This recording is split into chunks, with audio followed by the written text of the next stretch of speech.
আসসালামু আলাইকুম। আবারও চলে আসলাম ছোট্ট খামার থেকে। আলহামদুলিল্লাহ, অনেকে চাচ্ছেন যে ব্যবসা করবেন, নিজে কিছু করার জন্য। অনেকেই আবার মনে করেন যে ব্যবসার মধ্যে লস। আমি মনে করি লাভ আর লস নিয়ে ব্যবসা। যদি আপনি বুঝে শুনে করতে পারেন, ইনশাল্লাহ যে কোনো ব্যবসা করে আপনি ভালো টাকা ইনকাম করতে পারবেন।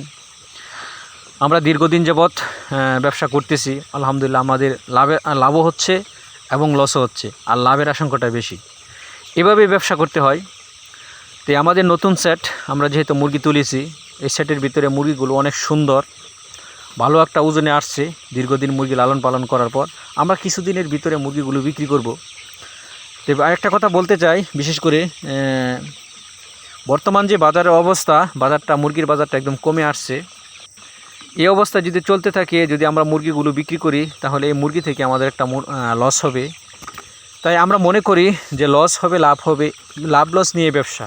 ইনশাল্লাহ আমরা করতেছি, আপনিও শুরু করেন, ইনশাল্লাহ দেখবেন ভালো কিছু করতে পারবেন।